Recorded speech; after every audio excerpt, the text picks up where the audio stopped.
तो चलिए गाइस, आज हम लोग इंजीनियरिंग मैकेनिक्स का क्वेश्चन आंसर करेंगे। ठीक है, तो पहला क्वेश्चन यहाँ पे हम लोग देखते हैं कि a block of mass 15 kg is moving with a constant velocity of 4 metre per second, then calculate the force on the block.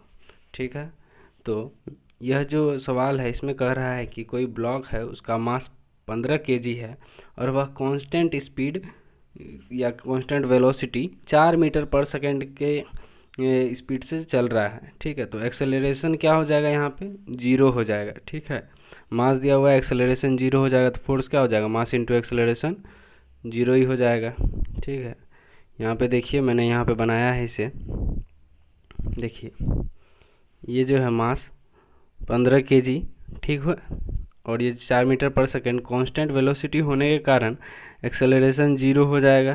ध्यान से देखिए यहाँ पे, तो क्या हो जाएगा, F equal to M into A, हम लोग बचपन से पढ़ते आ रहे हैं, तो क्या हो जाएगा, जीरो हो जाएगा हम लोग का आंसर। समझ में आई? ठीक है, आगे बढ़ते हैं। अब क्या दिया हुआ है सेकेंड नंबर में, in the above question if the block gets an acceleration of 3 metre per second square then calculate the force. तो अगर acceleration 3 metre per second square होता तो फोर्स क्या हो जाता, तो भाई F equal to M into A, मतलब 15 इंटू 3 इजकल टू 45 न्यूटन। देखिए मैंने यहाँ बनाया है, force is equal to M into a, 15 into 35, 45 Newton हम लोग का आंसर हो गया। ठीक है, अब हम लोग अगला क्वेश्चन देखते हैं। A body of mass 16 kg starts from rest. ठीक है, it acquires a velocity of 100 meters per second, यहाँ पे 100 होगा।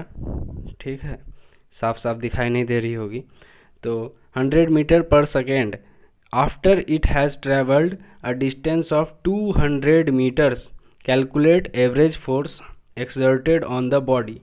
ठीक है, तो कहने का मतलब 16 kg का मास है। ठीक है, तो वह उस पर जो है कितना फोर्स उसका एग्जर्ट किया गया होगा उस बॉडी पे, ताकि वह 200 मीटर तक चल गया होगा। कितना वेलोसिटी के साथ, 100 मीटर पर सेकेंड के साथ। ठीक है, तो यहाँ पे हम लोग को सीधा बात है, सबसे पहले हम लोग को एक्सेलरेशन निकालना होगा, उसके बाद फोर्स निकाल के एम इंटू ए करना होगा। ठीक है, तो हम लोग देखते हैं यहाँ पे ये जो भी है, ठीक है, ये आपको दिया हुआ है 100 मीटर पर सेकेंड क्वेश्चन में, मास आपका 16 kg है।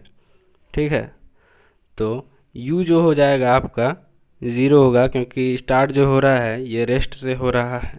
ठीक है, initial velocity is equal to zero. तो हम लोग ये वाला अभी फॉर्मूला लगाएंगे, v square is equal to u square plus 2as, तो इससे हम लोग वैल्यू निकाल लेंगे। ठीक है, a का वी स्क्वायर 2 इंटू बी का यहाँ वैल्यू पुट कर दिए 100 का स्क्वायर, और ए यहीं पे है, और इसको 200 से, ये जो है s, ये s है, 200 मीटर दिया हुआ है, तो एक्सेलरेशन हम लोग निकाल लेते हैं, वो जो होता है 25 मीटर पर सेकेंड स्क्वायर। ठीक है, ध्यान से देखिए आप क्वेश्चन को फिर से, क्या कहा है, calculate average force exerted on the body. ठीक है, हम लोग को फोर्स निकालना है, तो फोर्स क्या हो जाएगा, मास इनटू एक्सेलरेशन।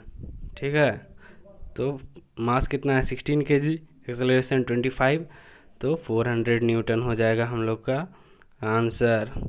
ठीक है, और देखते हैं 4 नंबर में क्या क्वेश्चन है, in the above question in what time it will acquire the velocity of 100 meter per second. ठीक है, तो कितने टाइम में वो जो बॉडी है वह velocity 100 meter per second acquire कर लेगी।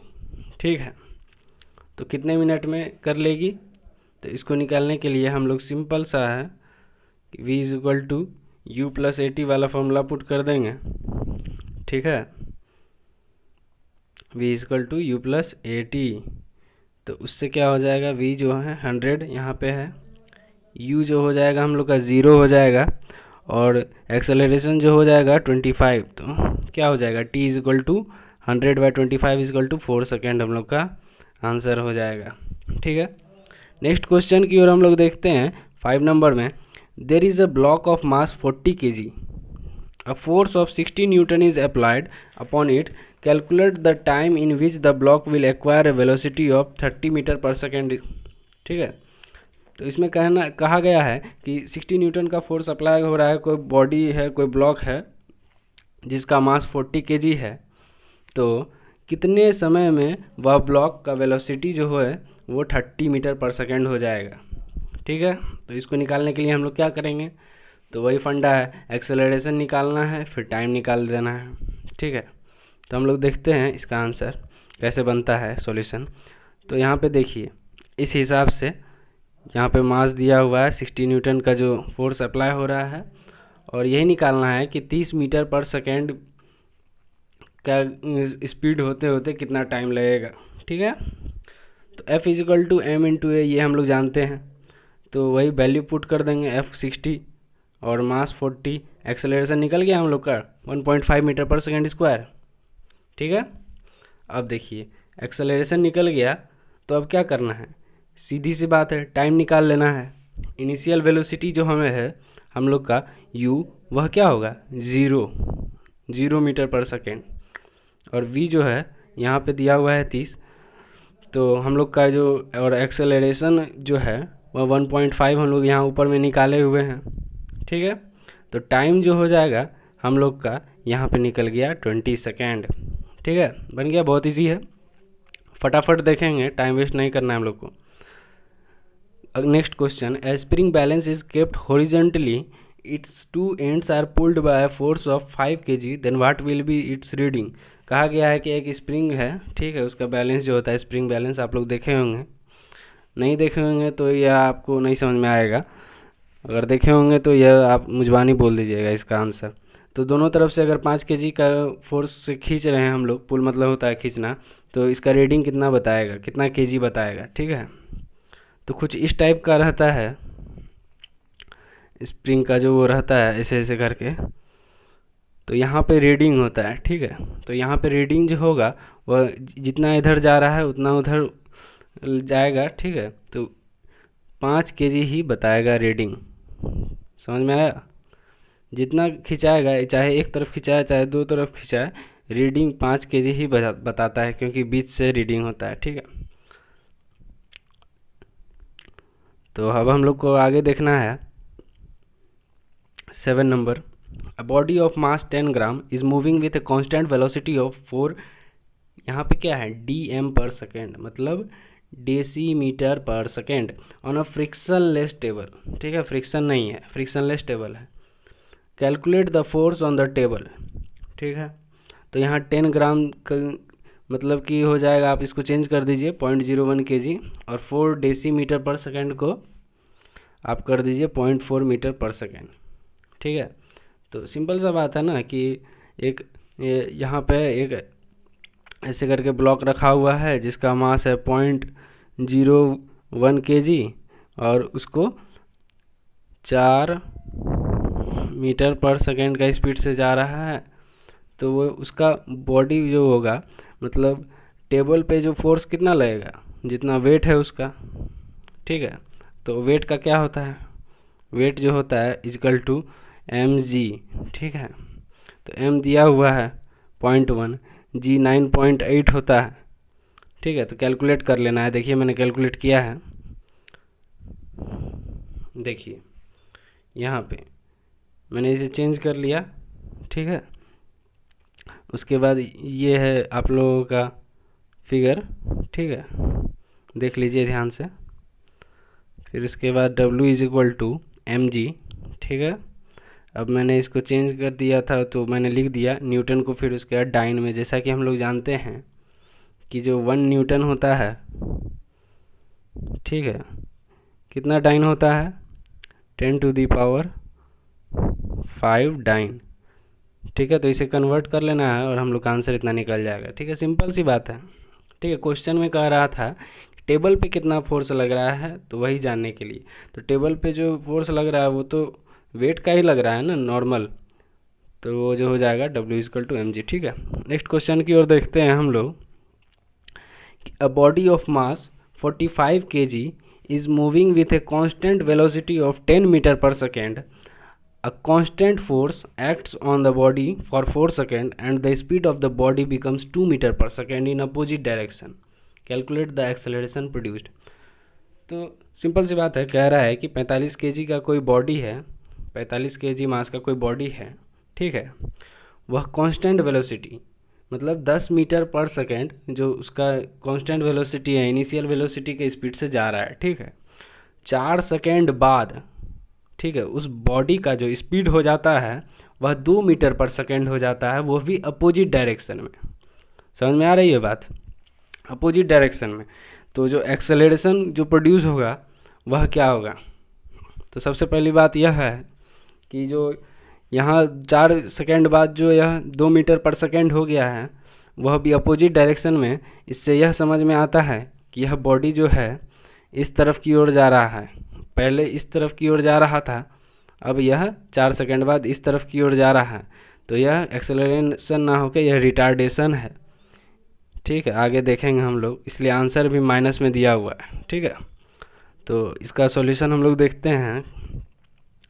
देखिए यहाँ पे ये है बॉडी, ठीक, मास है इसका यहाँ पे 45 केजी, और यहाँ पे देख सकते हैं भी जो है, सॉरी मिस्टेक हो गया, भी जो है 2 मीटर पर सेकेंड और यू जो है 10 मीटर पर सेकेंड इस तरफ जा रही है। ये 4 सेकेंड बाद क्या होता है, 4 सेकेंड बाद 2 मीटर पर सेकेंड इस डायरेक्शन में जाने लगती है, ठीक है।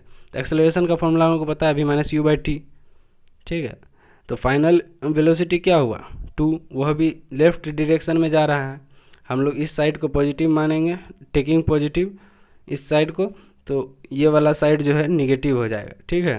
तो इसलिए -2, उसके बाद v-u, तो v-2 हो गया और u 10 हो गया, ठीक है, तो -12/4 हो जाएगा, तो क्या हो जाएगा -3 मीटर पर सेकेंड, या -3 मीटर पर सेकेंड एक्सेलरेशन कहिए या 3 मीटर रिटार्डेशन कहिए, 3 मीटर पर सेकेंड स्क्वायर। तो यहाँ एक्सेलरेशन पूछ रहा है इसलिए हम लोग यहाँ पे 3 मीटर पर सेकेंड स्क्वायर ही आंसर लिखेंगे, ठीक है।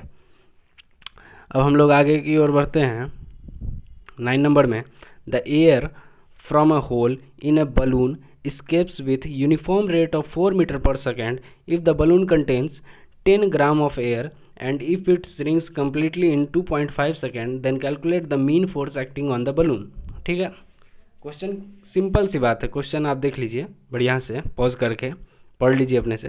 क्वेश्चन कह रहा है कि जो बलून के अंदर जो मास है वह 10 ग्राम का है, ठीक है, और वह यूनिफॉर्म रेट से ऊपर की ओर जा रहा है 4 मीटर पर सेकेंड, ठीक है। तो यह 2.5 सेकेंड में पूरी तरह से इसका हवा निकल जाता है, ठीक है। तो यहाँ पे हम लोगों को फोर्स निकालना है, वह बलून पे कितना फोर्स एक्ट कर रहा है, ठीक है। तो क्या करना होगा हम लोगों को फोर्स निकालने के लिए, वही मास इनटू एक्सेलरेशन करना होगा, मास दिया हुआ एक्सेलरेशन निकालना है, ठीक है। देखिए मैंने यहाँ पे दिखाया है, ध्यान से देखिएगा, ये है बलून, ठीक है। तो 10 ग्राम को हम लोग लिख सकते हैं 0.01 kg, ठीक है। एक्सेलरेशन जो होगा हम लोगों का वह v-u/t होता है, अभी मैंने बताया ही था। तो v जो होगा मतलब कि फाइनल वेलोसिटी वह होगा 4, ठीक है, और जो इनिशियल वेलोसिटी था मतलब जब फुल बलून उड़ने से पहले, ठीक है, वह था 0, मतलब रेस्ट पे था, उसको छोड़ दिए तो 4 मीटर पर सेकेंड के स्पीड से वह ऊपर गया। तो इस हिसाब से एक्सेलरेशन 1.6 मीटर पर सेकेंड निकल जाएगा, और हम लोग उसके बाद मीन फोर्स निकालेंगे, जहाँ तक हम लोग जानते हैं मास इंटू एक्सेलरेशन होता है, ठीक है। तो नीचे कितना फोर्स अप्लाई किया तो वही होगा मास इंटू एक्सेलरेशन।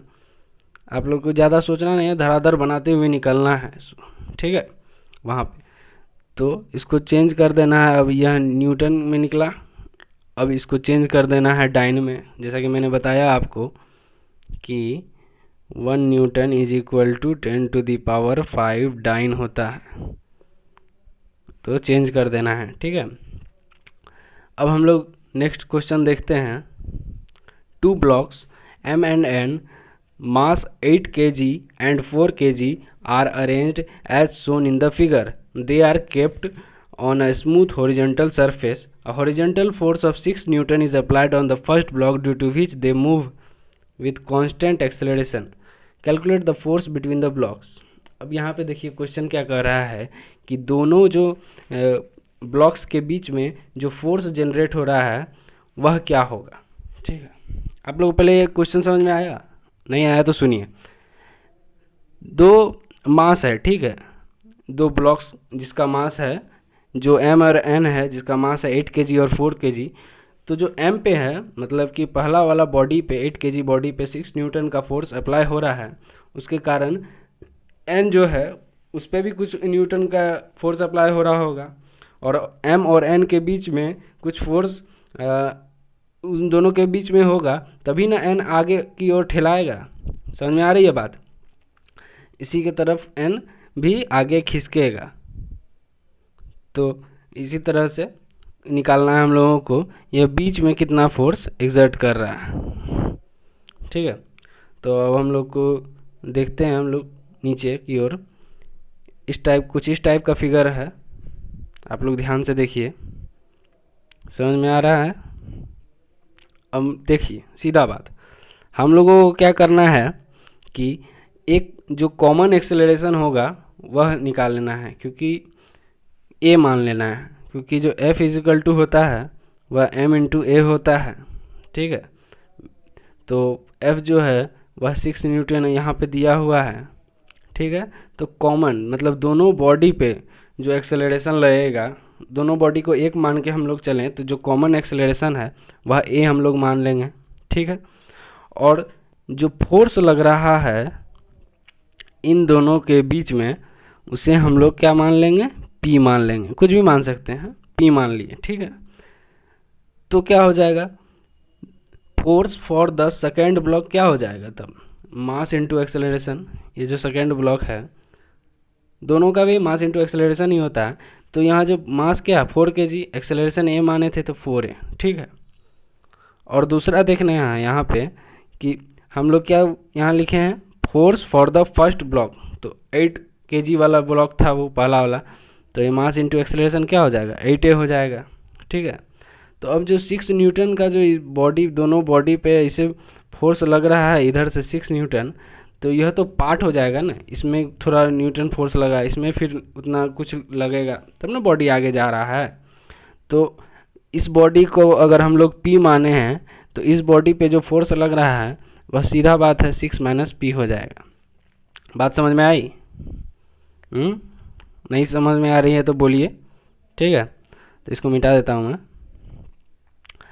तो अब देखते हैं हम लोग कि जो फोर्स हम लोगों का जो दो इक्वेशन निकल जाता है इसके कारण। ठीक है, 4a इजकल टू पी और 8a is equal to 6 minus p, इसके थ्रू हम लोग एक्सेलरेशन निकाल सकते हैं, जो कि हो जाएगा 0.5 मीटर पर सेकेंड स्क्वायर। ठीक है, सीधा 1 को 2 में पुट कर देना है। ठीक है, तो फोर्स बिटवीन टू ब्लॉक्स क्या हो जाएगा? P is equal to 4 into 0.5। ठीक है, 4a is equal to 2 Newton हो जाएगा। 2 न्यूटन इस वाले दोनों के बीच में लग रहा है, मतलब पहला ब्लॉक अगर मैं हम लोगों को पूछता फर्स्ट ब्लॉक में तो क्या हो जाता बताइए? 6 माइनस पी मतलब कि 4 न्यूटन। लेकिन पहले वाले ब्लॉक में नहीं पूछ के हम लोगों को ये दोनों के बीच में पूछा है। समझ में आ रही है? देखिए बढ़िया से देखिए आप लोग, देखिए इस तरह से कुछ बढ़ जाएगा। ठीक है, ये देखिए इधर से 6 न्यूटन लगा, फिर इस तरफ से 4 न्यूटन चला जाएगा, और इस तरफ ये दोनों जो है 2-2 न्यूटन के, इस दोनों के बीच में 2 न्यूटन का फोर्स एक्ट करेगा। समझ में आ रही है बात? तो सिंपल सा बात है। तो इसी के साथ आज का लेक्चर हम लोग करते हैं समाप्त। ठीक है, और अगर PDF चाहिए तो आप लोग नीचे टेलीग्राम ग्रुप पे ज्वाइन कर लीजिए, और वहाँ पे अच्छे अच्छे PDF मैं डालता रहता हूँ, तो उस पे ज्वाइन करके आप लोग देख सकते हैं, और लाइक सब्सक्राइब कमेंट करके जाइए। कुछ नहीं समझ में आया तो वह भी लिखिए। ठीक है, आप लोग पूरी क्लास करिए, पूरी सीरीज़ करिए, आप लोग का एग्ज़ाम निकालना हम लोगों की गारंटी है। ठीक है, चलिए बाय।